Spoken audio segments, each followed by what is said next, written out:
Hi, everyone. So welcome to our very last webinar of the year, Ask Us Anything. I'm Lori Marino, and I am the president of the Whale Sanctuary Project, and I'm joined by Charles Vinick, who is our executive director. Today, we're going to tell you about all the progress we've made over the past year, and then take your questions. And you can ask us anything, and we will answer to the best of our ability.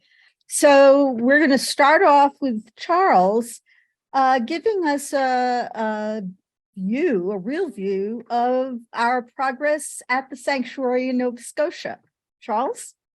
Well, thank you, Lori, and hello, everyone. It's really nice to be with you today. And what I want to do to start is really share a little 3-minute video to focus us, to orient us, if you will, to the sanctuary, because that's really the most important thing we have to talk about today and every day. So really want to get to that. So let me just share my screen and then take you on a little tour that some of you may have already seen of our sanctuary if you've been on our newsletter or on the website, but let's take a moment to show you again. So there we are. We're out today to try to go around and get a good picture. Here you see the wharf and all the buildings that are on the wharf that the fishermen use to store their gear. And we're coming out of the bay. Here's the line of our activity today. We're just going out right along these buoys that mark the channel. We're coming along Verishwa Island still, just to the point where our net will be attached. And the end is going to make a turn to the north. When we reach that point, we'll run along the net line. And now we're right on the path that will be the net. And we're going to follow that for a little while, and I'm going to give you a perspective of what this looks like. So now we're moving along the net line. And of course, if I look inside, all along this area, that's the extent of our sanctuary. So if I'm a whale, this is the area that I have to swim. This is the area that I have to dive. I can chase birds out here. I can go to the bottom and see what crustaceans are on the bottom. And we're looking back at Verishwa Island. So you see, we're not to the northern edge of our sanctuary at all, but you can see the distance that this is. And now we're following the net right toward Rocky Point. So this gives you a real good sense of the expanse of this sanctuary from this outermost corner. So there you can see the buildings that we left on the wharf. They give you a sense of where the innermost part of our sanctuary will be. And if we look right there, that's where the buildings will be, right by that stand of trees that you're seeing right in the center of the frame. That's really where we expect to have our infrastructure buildings.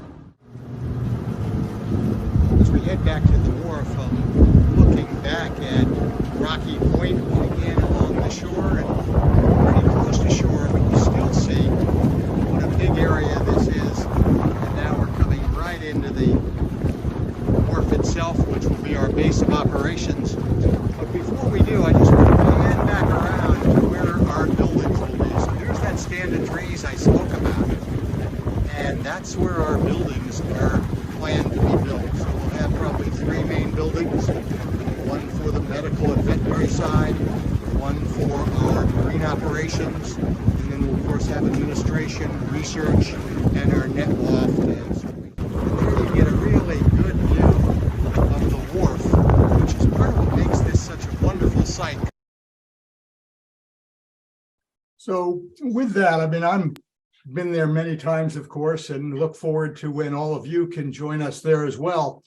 But it is a truly spectacular site. And I'm always reminded particularly when I look at it in film that way, or when I'm out on the boat, on the water, that these sanctuary waters are more than 150 times larger than the largest performance tank at any marine park today.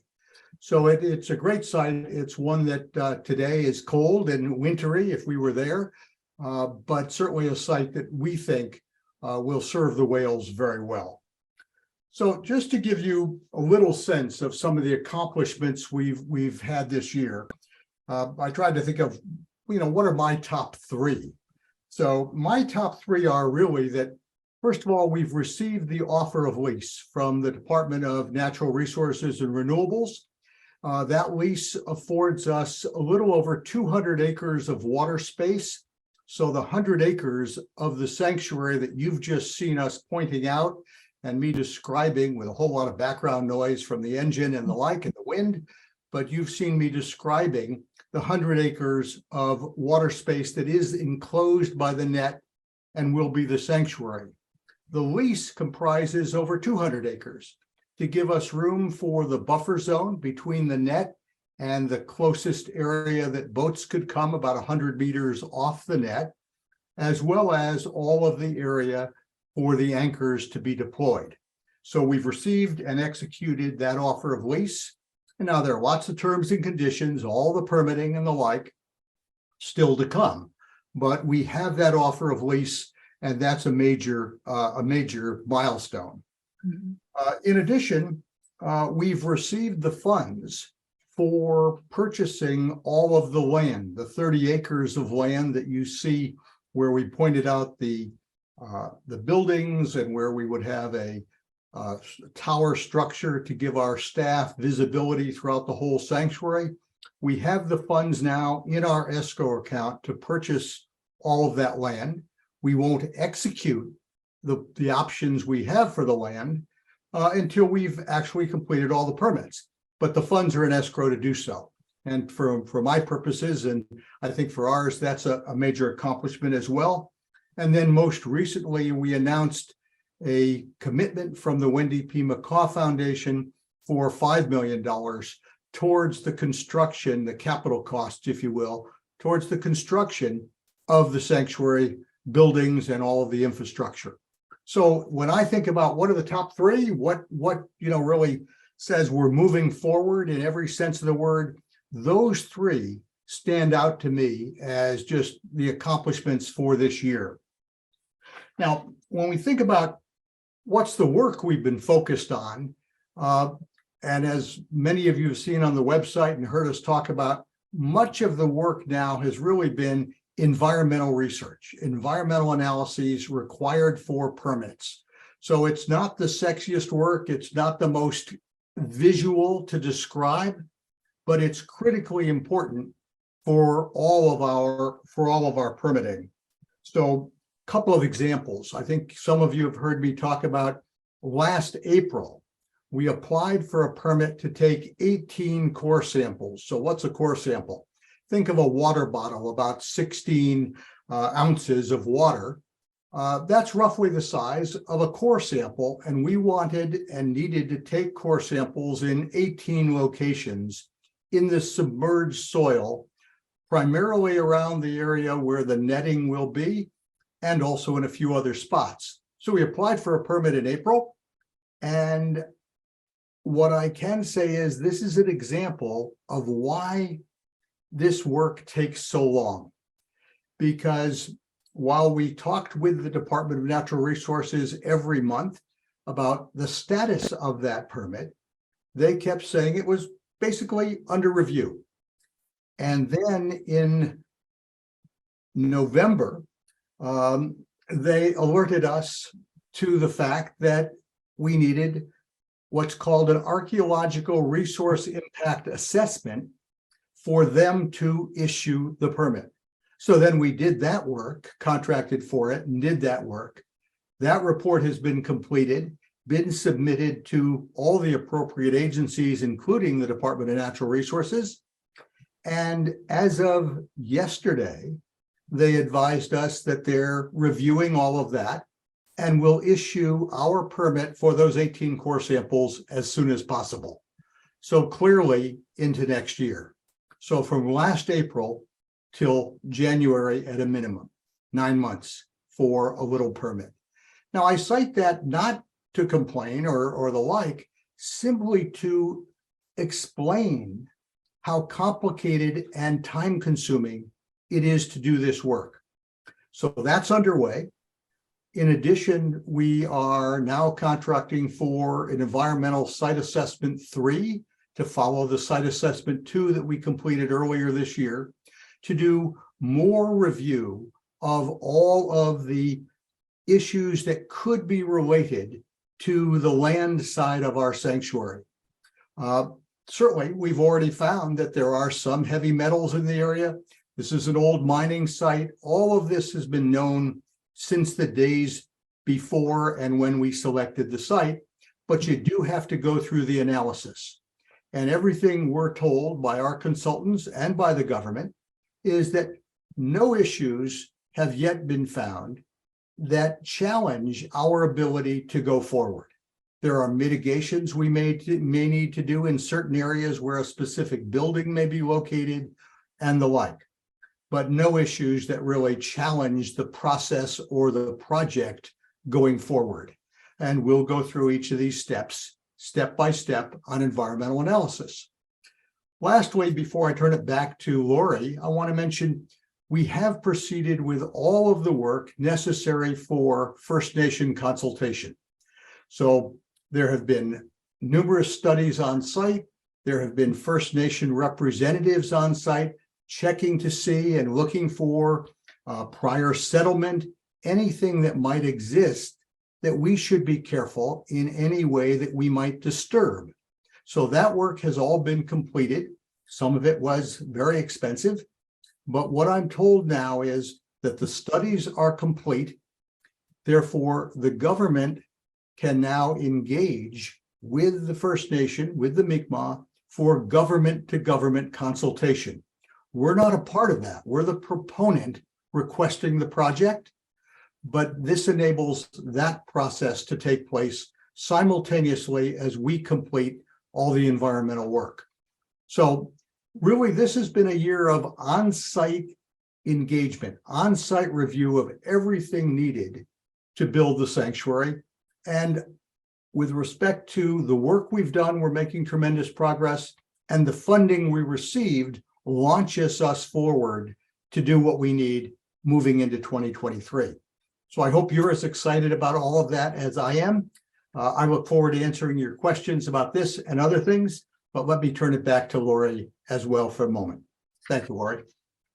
Thank you so much, Charles. That was terrific and exciting to hear. What I want to do now, just very briefly, sort of put this sanctuary, whale sanctuary project in a bigger context, because there's some really exciting things that are happening in terms of legislation that is going forward, both in the United States and in Canada. All of you are familiar with the bill that passed in June of 2019 to ban the keeping of whales and dolphins for entertainment purposes in Canada. And now I want to just report on the status of another bill, Bill S-241, also known as the Jane Goodall bill. And this bill is really interesting because it was initially put forth by Senator Murray Sinclair in 2020. He partnered with Dr. Jane Goodall.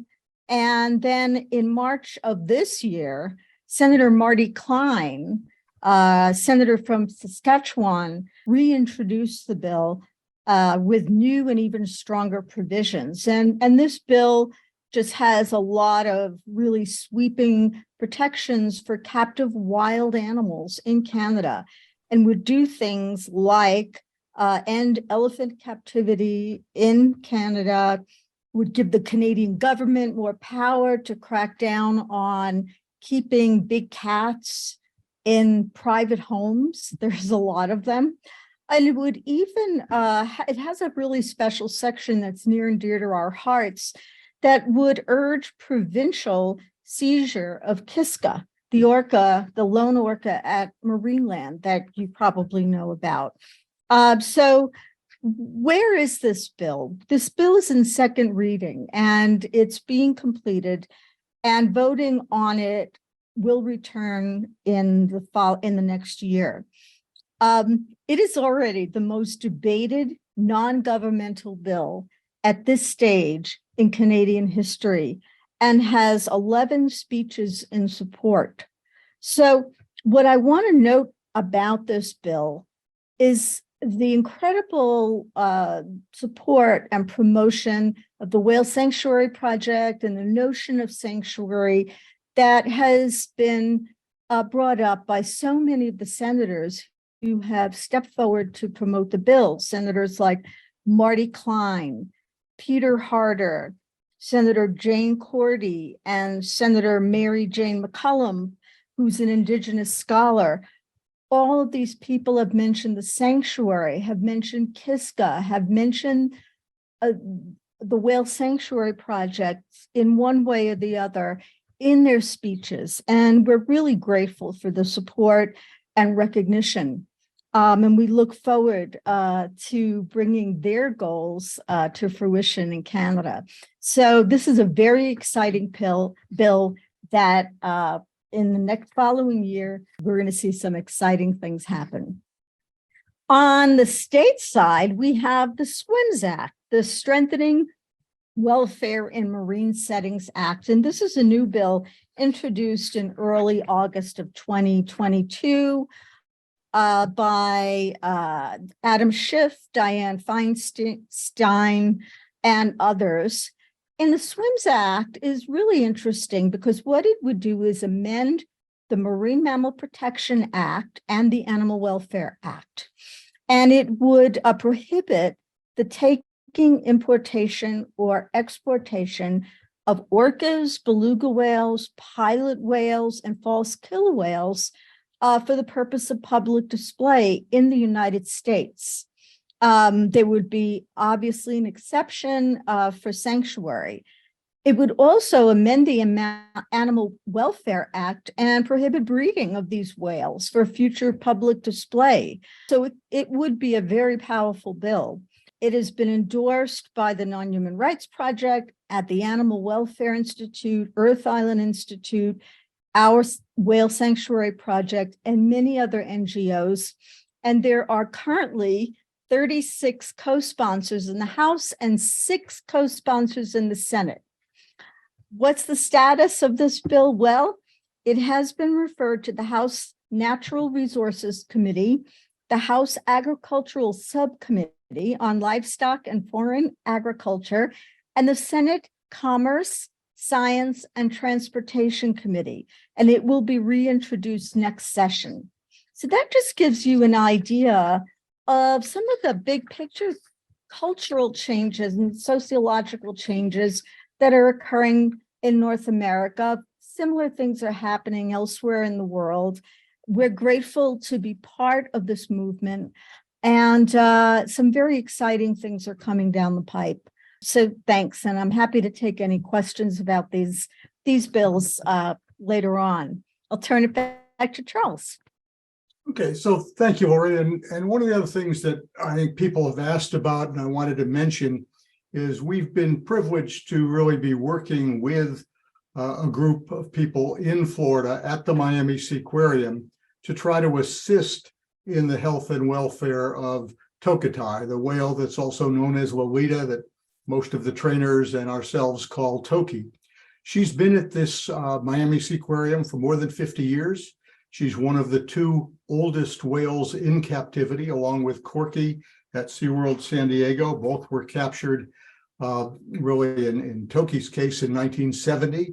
And she's been, as I say, for over 50 years at the Miami Seaquarium. And over the last 2 years, and certainly in some cases before then, but mostly over the last 2 years, has been reported to be in seriously ill health.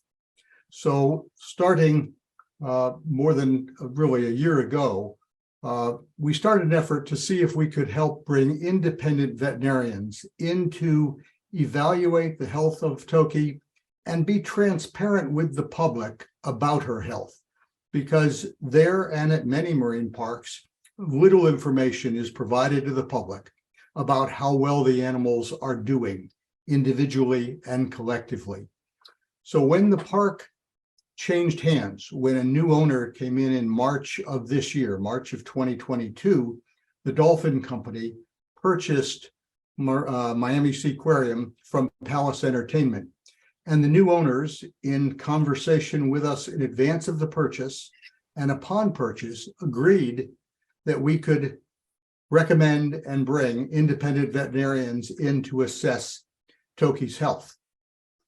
Long story short, with that invitation, we've now been able to create a pretty unique collaborative relationship where we are working hand in hand and at the invitation of the Dolphin Company to not only have the independent vets in on a regular basis, to have them consistently consulting with the on-site veterinarians.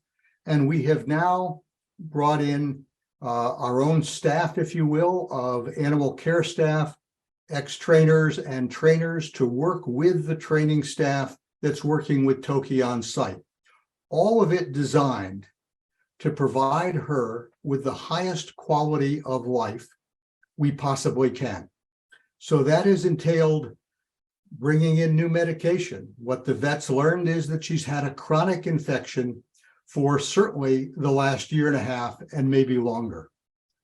Last December, a year ago now, she was reported by the Department of Agriculture, the inspection service, to be in very difficult health straits.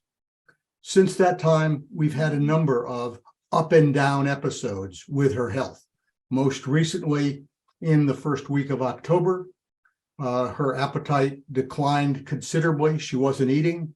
She clearly had evidence of her infection being more severe, and there was concern about her survivability. What I can say is with the team on site, they were able to provide intravenous shots of antibiotic, which has really, at the time, helped her significantly, and she rebounded, as she tends to do over and over again. She has a remarkable will to live. When you observe her, and I've been privileged to be in the park and at the tank many times now, she's robust. She's full of life when she's on an upswing. And when she has a bout, if you will, or an episode of infection that is severe, she slows down. And you have to, being guided by the vets, provide what care you can. In each case, we've been able to provide the care she's needed, and she's doing well. Now, the facility she's in, no one would think is adequate. Certainly, she never chose to be there, and none of the people who are now involved with her were part of the decisions that put her there. But it's where she is, and we need to help her there initially and see what her future can be. Certainly over decades, many people have been looking for ways to bring her back to her home waters in the Salish Sea, back in the Pacific Northwest where she was captured. And that is certainly a possibility. And what I can say is that the new owners and the CEO of the Dolphin Company has, to us privately for many weeks and months, but this past week publicly stated that he will support moving her to wherever she should be, but certainly he will support moving her back to her home waters if that's what the regulatory agencies approve and veterinarians think is the right thing to do for her from a health standpoint.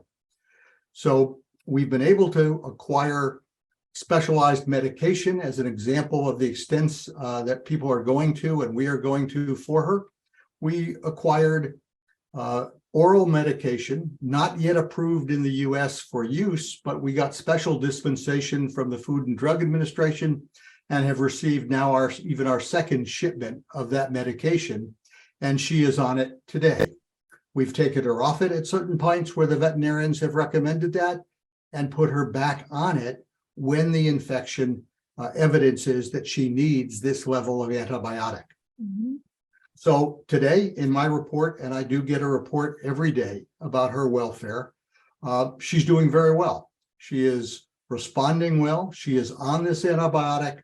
She's eating well. She's at her usual amount of food daily, as well as vitamins and supplements that she has always received. The possibility of moving her back to her home waters clearly exists.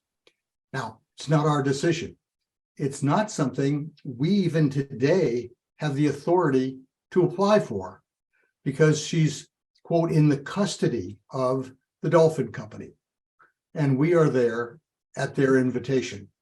It's a collaboration, and maybe the first collaboration between a group of animal activists and environmentalists working hand in hand with a company that holds marine mammals in performance and in captivity. But what I can say is that it's been a relationship that was founded on mutual respect. Without that level of mutual respect, without coming to one another, without pointing fingers, without criticizing one another, but rather providing respect for one another and saying what we agree on is that we need to help Toki. And our focus has been every day on helping Toki. And that's what we'll continue to do. And we like to say, and I say, one day at a time, one foot in front of the other. And each day will reveal the next. And hopefully that next is bringing her home. And we now have the agreement of the company that has custody that they will support that effort as we can move it forward. And so we're looking to do that, and certainly our commitment and the commitment of the team we have on site, which is getting to be a pretty big team, to do that. And all of this has been funded by one individual who is the founder of Friends of Toki. I'm privileged to be his co-founder in that work, but Pritam Singh has provided all of the funding to totally rehab all of the facilities that provide her water quality, new chillers, new filters, everything to make that water acceptable and helpful for her welfare. Providing the funding for the team, providing all of the funding that's needed for her medication, for her food, for anything that is needed for her. Pritam has invested in that and has committed to doing that going forward. So we owe Pritam a great thanks, as we do Eduardo Albor, the CEO of the Dolphin Company, who has invited us and engaged with us while we're there. So I just want to bring that up as we move forward, and I know there are questions about her that we'll be happy to answer. So Lori, back to you. Yeah, thank you. Before we get to the questions, I mean, we are going to get to the questions now. And what we've noted, what Charles and I've noted, is that there are also similarly a lot of questions about Kiska at Marineland. She is another orca living all by herself in a tank, and she's been the center of attention. And we are certainly very concerned about her, as well as the 30 plus beluga whales and 5 dolphins living in that facility. Charles, do you want to give any kind of update on where we are with Kiska and what Sure. we might be able to do for her? What I can say is, and it's kind of an analogy to what we've been doing, if you will, with the Dolphin Company and the Miami Seaquarium. It's my sense that we have to be in conversation with the organizations that hold any animals for them to move to sanctuary. It's not the case that we can go and take them, no matter how much we may think that they need to move. So in the case of Marineland, a little more than a year ago, we were in conversation with the management of Marineland. And today we would welcome the opportunity to continue those discussions. Unfortunately, we haven't been able to. So while we are concerned about Kiska and the belugas, as well as the other animals at Marineland, we don't know how they're doing because we have no more information about that than do any of you. And some of you may have more information because you've been able to visit the park and see them. So our door is open to those conversations. We've said many times, Lori has said it, I've said it, many of you have said it. When you think about Bill S-203 in Canada, the Protection of Whales and Dolphins in Canada Act, called sometimes the Free Willy Act, which really does open the door to the kinds of work we're doing for a sanctuary.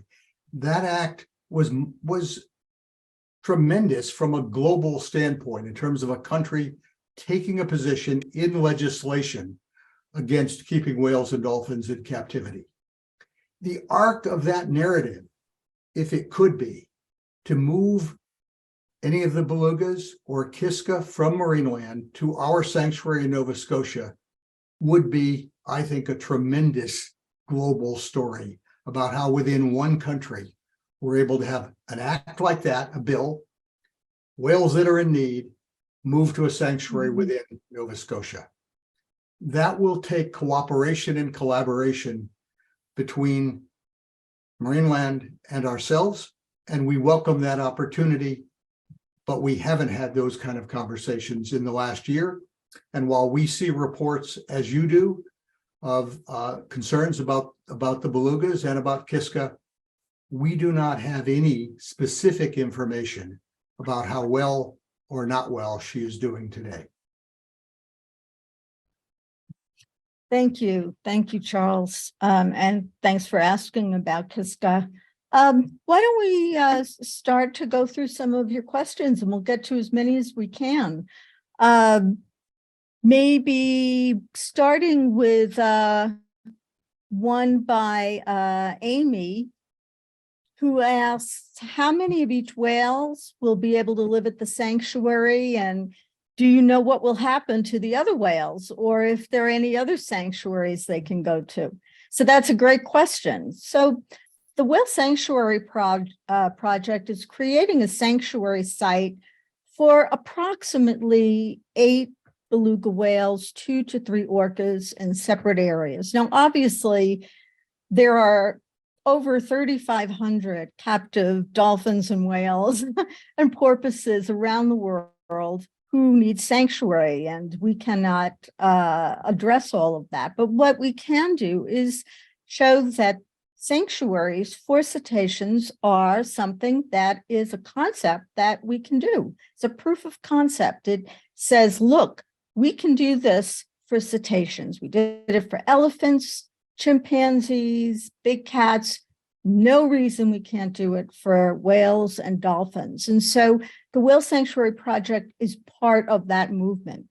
There are 2 other sanctuaries in various stages of development. One is the Sea Life Trust Sanctuary for beluga whales in Iceland. And they are getting ready to put 2 beluga whales that they have into their sanctuary permanently. And we're watching that carefully. And then the National Aquarium in Baltimore is creating a sanctuary for their bottlenose dolphins. I think they have 7, where they can live in an authentic sanctuary and be joined by others. So this is a movement. This is something that we have to show works. And once we do, other sanctuaries for cetaceans will get off the ground. And that's why it's so important, because it's an alternative, a realistic alternative to keeping them in tanks and forcing them to do tricks. So that would be my response to that question. Well, I think there's another question here that I see about the sanctuary itself and the boundaries around it. So do boats coming close within that or outside of our 100-meter no-go zone, do the sounds of their engines pose an acoustic problem for the whales? So in addition to the no-go zone of 100 meters, which isn't very much, what we do have and have asked Transport Canada to allow is a low wake zone throughout the whole area.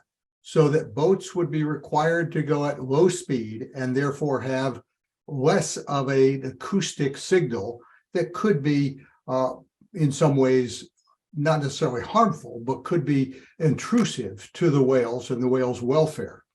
Now, how do we measure all of that?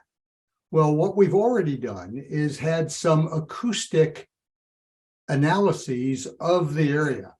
So, and we're planning a complete hydrophone array underwater, both in the area where the sanctuary is, so that we can monitor how the whales are sounding, what their sounds are, and do acoustic research, but also an acoustic array outside the sanctuary, not only for boats, which would be interesting, but also as a, if you will, an early warning system for who else is in the area.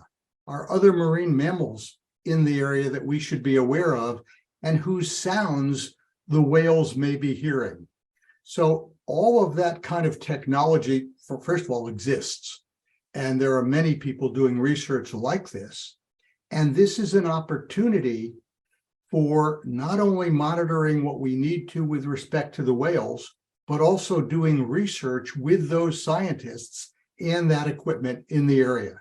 So it's a great question. It's one that certainly, when you think about animals that are acoustic first and visual second, you want to make sure you're providing all of the knowledge that's possible and taking care of making sure we have the equipment on site to monitor that acoustic environment for their welfare going forward. There have been a number of questions here that I see related to our funding. So let me respond to that as well. Mm-hmm. So I mentioned that we have the funds in escrow for the land purchase. We have just received the $5 million commitment from the Wendy P. McCaw Foundation. So our goal for the construction of all of the infrastructure is roughly 12, and we've said these numbers for some years, 12 to $14 million. And why there's a range is because the final costs of bringing power and water, some of that infrastructure to the site, are not finalized until the precise locations for that infrastructure are determined, as well as the fact that there's quite some flexibility in the nature of the construction of some of these buildings. And I actually think some of those costs may come down. But with this $5 million commitment, we have a number of other foundations and individuals who are engaged in conversation with us about matching that donation and extending beyond it. So certainly there is a ways to go on funding. It is a high priority for Lori and myself. It's also a high priority for those major funders who have already engaged with us, and they are helping us in that regard. So there are a number of foundations. The Manitou Fund has been one of our major funders along the way. A number of individuals have given six-figure gifts and above. And we look for those major donations for the construction, as well as the thousands of people, many of you who are listening today, whom we're very grateful to, who have provided smaller donations along the way. All of it is critically important. And while it seems in some ways insurmountable, and one question is, why don't you, acknowledge you can't do it? Well, because we think we can. In many ways, the confidence that people like Wendy McCaw, the Manitou Fund, and others of our donors have in us confirms that kind of commitment on their part and on ours. So yeah, it's a tall order. It's not been done before, but there's no question that funding of this nature is available for a project of this stature. And we're continuing to do everything we can to raise those funds. And now that we have the level of funding we do, the ability to extend beyond that is frankly easier than before you have that, because you leverage those funds going forward. Thank you. Thanks. There's a question here about whether or not we have collaborated with the Army Corps of Engineers. But that's something that is US based, if I'm not mistaken. Army Corps, yes. Yeah, okay. So that's not really relevant to what we're doing in Canada. There is a question about going back to the legislation about why bottlenose dolphins were not included in that legislation. There are about 400, 450 bottlenose dolphins in North America, including the Caribbean, in captivity.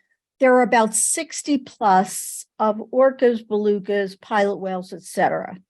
It was suggested and thought that, you know, the bill would not really be viable if it also covered the 400 plus bottlenose dolphins in captivity. And we could debate about whether or not that was wise, but that is really simply the answer to that question. So it does cover orcas and beluga whales, pilot whales, and you know, these species in particular are the ones that really do the worst in the concrete tanks. So they are the focus of the bill right now. So I see another question here that's kind of intriguing. We're bouncing back, and so these are all over the map. There's kind of no way to only answer questions on a given theme at any one moment in the way they Right. come in. But will trainers from other facilities, for example, Marine Land of Canada, be allowed to become caregivers for whales at a sanctuary? And the short answer is yes. And so why is that the short answer? Because, and I think there are among those of you who are on, some people have been trainers before.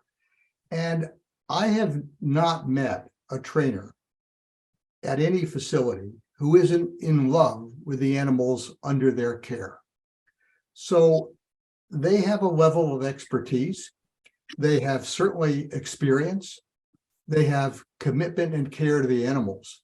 And frankly, when you're transporting an animal from a facility to a sanctuary or from a facility to anywhere else, you do want to be sure that you have people with that whale whom the whale trusts and whom the whale has confidence in, and vice versa.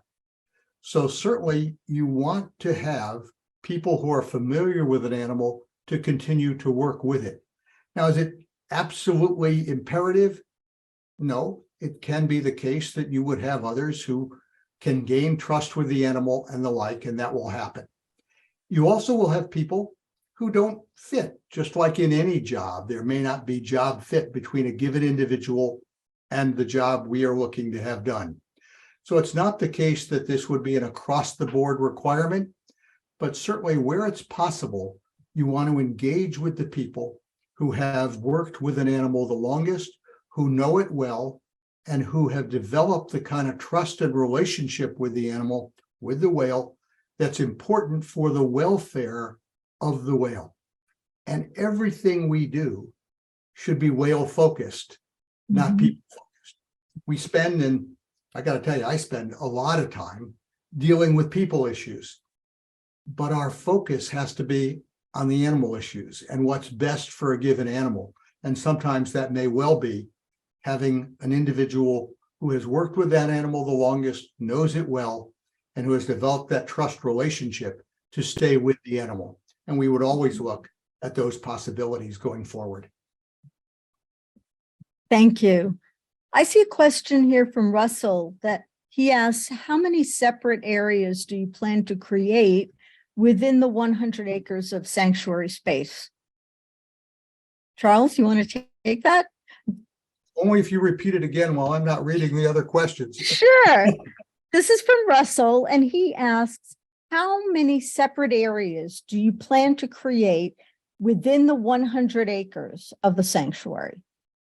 Okay, so within the sanctuary, and picture going back to the up in the upper corner as we watched the film, you had the little rendering of the sanctuary. So at a minimum, there will be 2 or 3 small areas within the sanctuary where we can move a whale when it needs particular care. So we would want to have a medical lift so that you can raise a whale up to where it can be easily cared for by veterinary and medical staff in shallower water where it still has enough water to be buoyant, but not so much water that it cannot be controlled.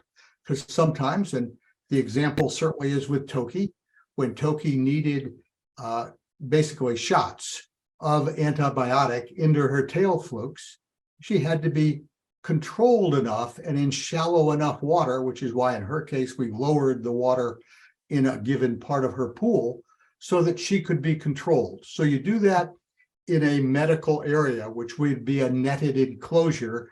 There'd be in our design 2 of those areas. Mm-hmm. In addition, and that allows you for whatever need you have to move a whale or more than one into an isolated area. Then the next question becomes, do you have different species? As Lori mentioned, if we had an orca or a couple of orca and some belugas, those animals would be separated. So that would require dividing the 100 acres in one form or another. And we've looked at a number of possibilities of how to do that in an efficient and effective way.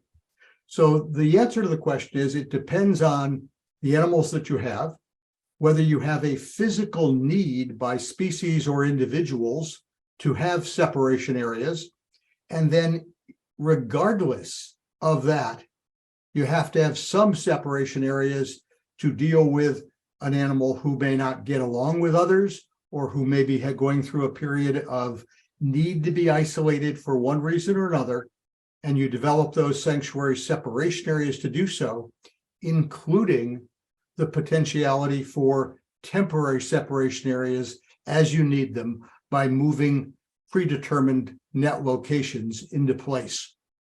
And then certainly in certain storm conditions, you may want to bring all the whales into an area that's more protected than others. So what's the most protected area of our sanctuary?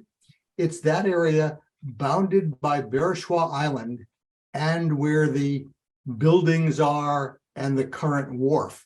That area can be very protected. It is shallower than some of the other areas, but if you had a reason to be there for extreme storm conditions or whatever, you could isolate animals in that way as well.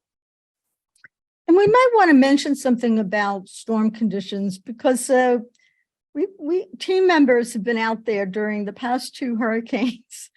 And there's been some misconceptions about storm surge and how well protected the site is during some major hurricanes. We've actually measured things like wave heights and looked at wind speed and just, what does this site look like and how protected it is during some really major storms. And we've been very, very pleased at what we've found, what we've measured, that this is a very, very well-protected site from major storms. The wave heights are not that great. It just confirms that we chose a really, really good site for these animals. Yeah, in every one of the hurricane situations, we've had 2, and there was a 3rd early on in our site selection period. We do have individuals who go out and videotape during the storm and during the height of the storms. So we have video of site conditions. Now, certainly there is some debris that comes through the area. And the way we've constructed the net and the net structures, that'll be protected. The sanctuary itself would be protected from that debris fields. There are some branches and the like that get moved around. But in the main, as Lori says, the wave heights and the wave currents within the sanctuary waters have not been severe enough to be, frankly, nearly as concerning as we had with Keiko in Iceland many, many times. The conditions within the bay in Iceland were far more severe than anything we've seen, even in hurricane conditions within Port Hilford Bay. Now, outside of the bay, you get some tremendous waves and some tremendous wave heights. But as you come around Bereshaw Island in that area, you do not get that same kind of wave height and intensity of storm within the 100 acres we've identified for the sanctuary. There's a question here about what if the whales don't get along?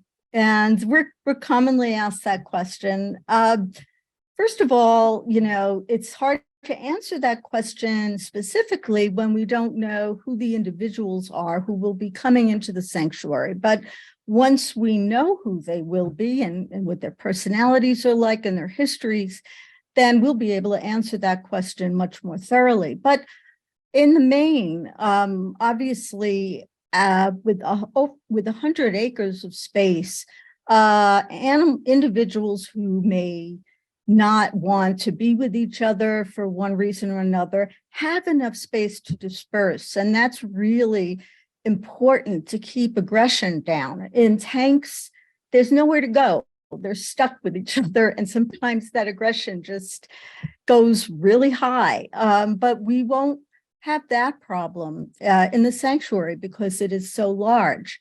But we will be very careful choosing our candidates. We are going to want to know everything we possibly can know about each individual, not only their physical health and their history, but who are they? What are their personalities like?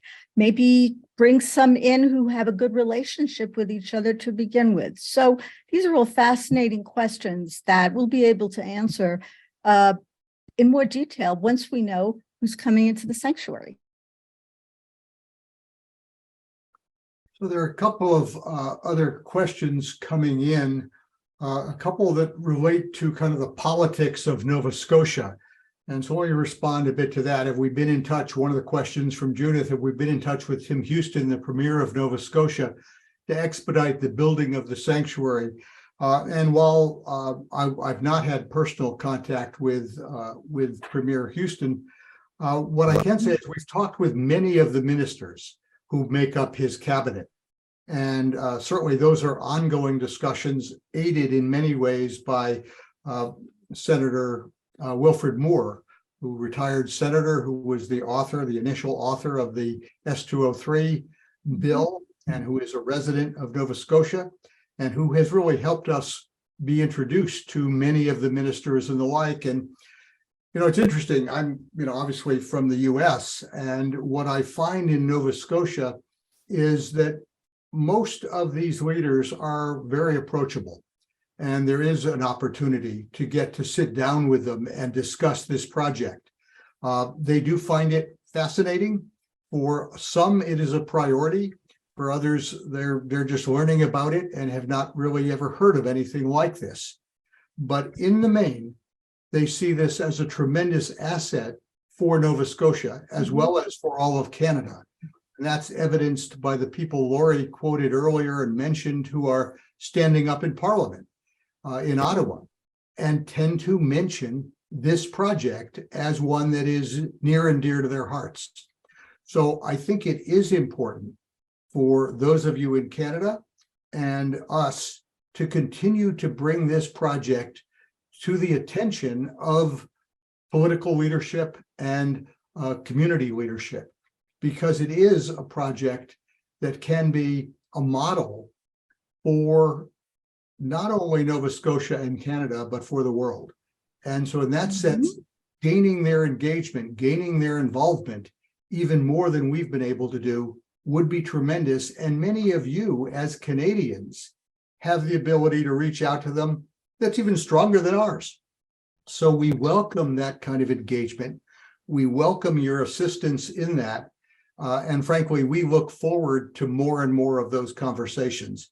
I've not had a single conversation with a member of Parliament or a member of the Nova Scotia government that hasn't been positive.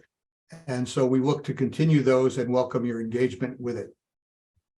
And, you know, as we meet with, and we have always met with First Nations government in Nova Scotia from the very beginning. They were the first people we went to. And just to add to what Charles said, is our relationship with them is tremendous. And we're so grateful for their support.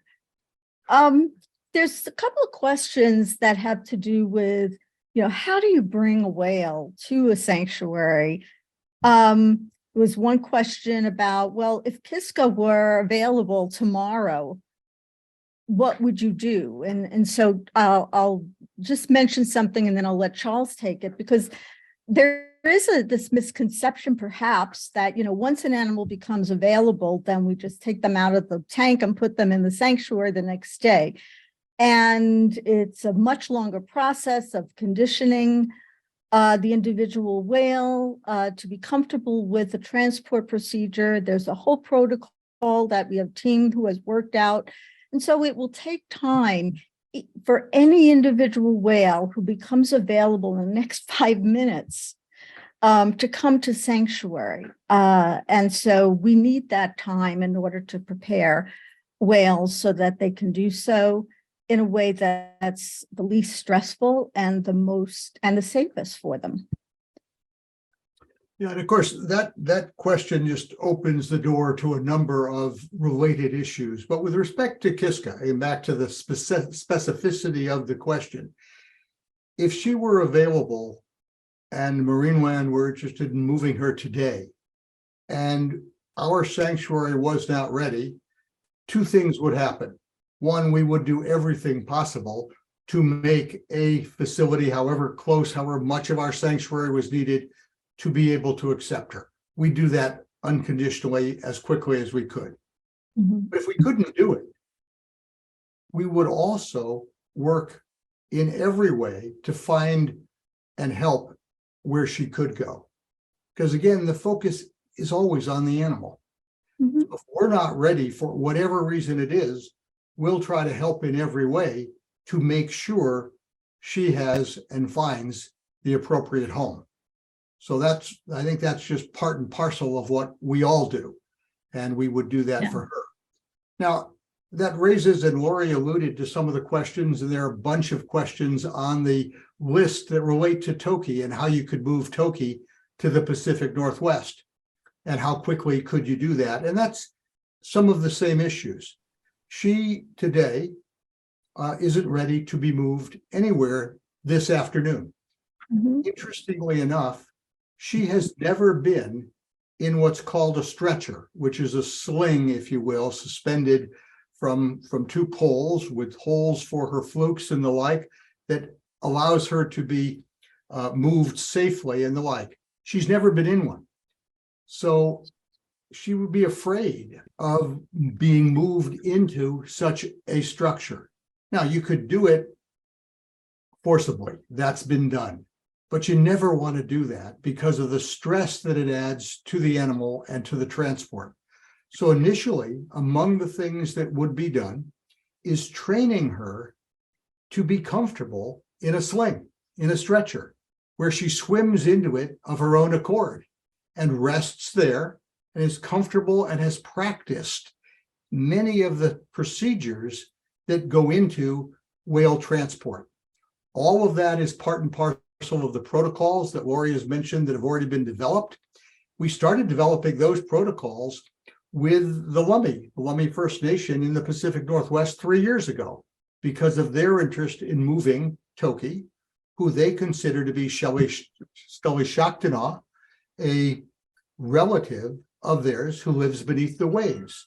So we developed protocols for her transport and how sites would be developed in the Pacific Northwest, in Orcas Island, in Cypress Island, or elsewhere for her in that regard.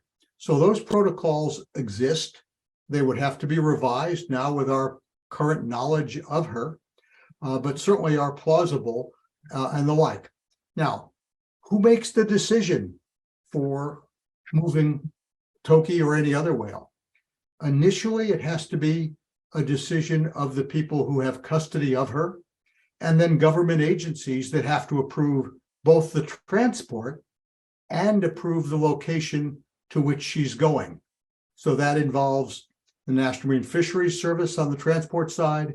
It involves the Department of Agriculture, APHIS, Animal Plant and Health Inspection Service on the side of the facility itself, as well as the state of Washington, if it's a Washington state site. So there are a number of government agencies that have to get involved. And we today, Friends of Toki, if you will, or the Whale Sanctuary Project, are not an authorized organization to make the application because we do not have custody of the animal that would be being transported. So those are all issues that have to get worked out. What I can say in the case of Toki, they're all being discussed among all the people who would be engaged and need to be engaged. So with the work we did last week with a public conference, much of that is much more in the public domain than it was before. And we'll continue to try to figure out all the ways that it can be done and all the questions that need to be answered. And that's the case for every individual whale, because, we certainly say, and, Lori, and you've heard Lori say it every day, and ourselves, that we see every whale that's in captivity as a candidate for sanctuary. Mhm. But on a whale by whale basis is how you have to do the work. So we want this for all of them, and we will continue to work for all of them. That's the legislation side. That's the advocacy side. That's the protesting that's critically important for it to continue to keep pressure on all of these organizations in many ways. But it has to happen as well in collaboration with the organizations and institutions and facilities that hold them, and with focus on each individual, because every whale's circumstances are somewhat different. There are similarities, but we have to focus on the individual. I think that's, we've covered a lot of territory here. I just want to thank everyone for being on this webinar and asking questions and also for your support. It is really heartening to see how many people are really working to make life better for other animals, especially whales and dolphins. So I really, want to thank everybody who's actually been a supporter for all of that. It means a lot to us. I don't know, Charles, you want to say anything? Well, I think a couple of things here. We're at the not only the end of a webinar, but we're kind of at the end of a year as well. And so I want to extend Lori's and my thanks to all of you for your support, for your interest in the work we're doing, for your commitment to joining us in doing it with us. And we urge you to continue to have that kind of collaboration with us. It's not our sanctuary. It's a sanctuary for the whales, and it will be something we can all do together. And so we welcome your engagement. We welcome your ongoing questions, not just in a webinar like this, but you certainly all know how to reach us at our website at info@whalesanctuary.org. In any way, you can certainly reach us. We welcome your questions. We welcome your engagement. We certainly need your support financially, both in Canada and the US. We look forward to working with you as this year continues and on into next. Thank you very much. Thanks, everyone. Happy holidays and be well. Be well. Thank you.